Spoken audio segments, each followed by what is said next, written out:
आदरणीय अध्यक्ष महोदय, तीनों कृषि कानून के ऊपर बोलने से पहले हमारे विपक्ष के नेता ने जो बात कही है उसके लिए मैं पूरा समर्थन करता हूं कि ग्राम सभा की जितनी भी ज़मीन है वो सारी की सारी सिर्फ पब्लिक के हित में यूज़ होनी चाहिए, प्रॉपर्टी डीलिंग में नहीं होनी चाहिए। जो एक प्रॉपर्टी डीलर दिल्ली के अंदर बैठा ना बहुत बड़ा, जिसको डीडीए कहते हैं, कि वो ज़मीन को सारा कब्जा कर लिया। दिल्ली की जितनी भी ग्राम सभा की ज़मीन थी सारी की सारी डीडीए ने ले ली है। अब उसको औने पौने दाम में बेचेंगे।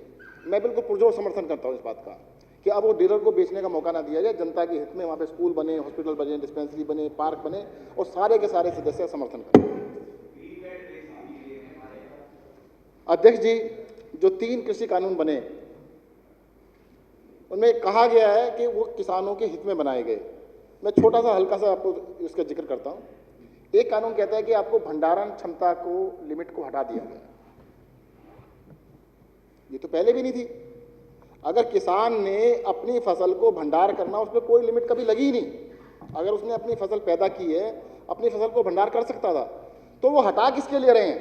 किसान के लिए नहीं हटा रहे। वो भंडारण क्षमता की लिमिट जो हटा रहे हैं वो व्यापारियों के लिए हटा रहे हैं।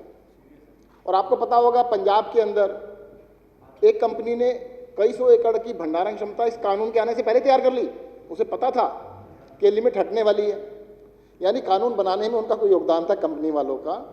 और वो भंडारण क्षमता जब अनलिमिटेड कर दी, आप एग्जांपल देखिए ना, इस देश के अंदर जब भी फसल होती है, त्रासदी देखिएगा, जब भी फसल का समय होता है, आप टीवी पे देखेंगे नासिक का व्यापारी अपने प्याज को सड़कों पर फेंक रहा होता है। 1 रुपये किलो, 1.5 रुपये किलो, 50 पैसे किलो बिक रहा होता है। आलू को जमीन पे फेंक रहे होते हैं। जो भी फसल का समय होता है उस टाइम पे उसका खरीदार नहीं मिलता है, तो ये बड़े बड़े सरमाएदार लागत आएगी 5 रुपये किलो या 7 रुपये किलो, 8 रुपये किलो, 1 रुपये में खरीद के, 1 रुपये किलो में खरीद के सारे के सारे देश के अंदर 10-15 भंडार बनाएंगे, उसमें इकट्ठा कर लेंगे। सर, इसका एग्जाम्पल बताता हूँ मैं आपको। 2015-16 के अंदर इस देश के अंदर बहुत बड़ा घोटाला हुआ था। वही कंपनी जिसने भंडारण क्षमता बताई, सबको पता क्या होगी, नाम क्या होगा उसका। देश के अंदर दालों की कीमत जो 40-50 रुपये होती थी वो 150 रुपये, 200 रुपये चली गई अचानक। कंपनी ने क्या किया, मध्य प्रदेश में, महाराष्ट्र में जहाँ सबसे ज़्यादा दालें होती हैं, इस दोनों सरकारों ने खरीदारी नहीं की, मिनिमम सपोर्ट प्राइस की खरीदारी नहीं की। उस कंपनी ने सारी दालें औने पौने दामों में किसानों से खरीद ली। सपोर्ट प्राइस लगभग 40 रुपये था, उन्होंने 25 रुपये 30 रुपये में खरीद ली और सारी खरीद के अपने गोदामों में बंद कर दी। और इतने रेट बढ़ाए 5 गुने 6 गुने रेट कुछ ही महीनों के अंदर उन्होंने रेट कर दिए। तो ये स्टोरेज का जो कानून है, कई लोग कहते हैं हमें क्या फर्क पड़ता है किसानों के लिए। किसानों के लिए नहीं, सबके लिए है। किसान को तो नुकसान होगा, उसकी फसल के पूरे पैसे नहीं मिलेंगे। जनता का नुकसान ये होगा कि कुछ लोगों के हाथ सारी ताकत आ जाएगी और वो किसान से जो चीज़ 10 रुपये में लेंगे आपको 100 रुपये में देंगे। इसी तरह से मंडी व्यवस्था देख लीजिए आप। दूसरा, इस देश के अंदर जो मंडी व्यवस्था है कुछ ही राज्यों के अंदर ठीक से है, जैसे पंजाब है, इसका अच्छा एग्जाम्पल है जहाँ पे मंडी व्यवस्था चलती है। हमारे देश में कृषि सभी राज्यों में, उत्तर भारत में, दक्षिण भारत में हर जगह होती है। एक बिहार का किसान है हमारा, पूर्वी उत्तर प्रदेश का किसान है, वो भी खेती करता है। उसके पास 2 एकड़ ज़मीन है, 3 एकड़ ज़मीन है, 1 एकड़ ज़मीन है, परंतु उसको कभी भी मिनिमम सपोर्ट प्राइस नहीं मिलता है। आप दिल्ली के अंदर जितने भी प्रवासी मजदूर हैं उनसे पता कर लीजिएगा, ज़्यादातर अपने गांव के अंदर किसान है। वो अपने अगर धान की खेती कर रहा है उसका खर्चा 1200-1400 रुपये आता है, मिनिमम सपोर्ट प्राइस 1900 रुपये है और उसको बेचना पड़ता है 1100 रुपये के अंदर। उसको लॉस होता है और वो मजदूरी करने के लिए दिल्ली आता है या कहीं और राज्यों में जाता है। तो ये एमएसपी को लगभग खत्म करने जा रहे हैं, सपोर्ट प्राइस को खत्म करने जा रहे हैं। किसान तो बर्बाद हो जाएगा। जो हालात इन्होंने पूर्वी उत्तर प्रदेश में और बिहार में किए हैं वो पूरे देश के अंदर, पंजाब के अंदर, हरियाणा के अंदर, पश्चिमी उत्तर प्रदेश में, सभी राज्यों के अंदर ये हालत हो जाएंगी कि किसान को अपने ही फसल उगाने के बाद भीख मांगना पड़ेगा। मंडी का सिस्टम खत्म कर देंगे, एमएसपी खत्म कर देंगे। किसान कह रहा है कि हमें ये कानून नहीं चाहिए और केंद्र सरकार क्या कह रही है कि नहीं जी आपको इससे बहुत फायदा होगा, नहीं जी हम आपको ये कानून देंगे।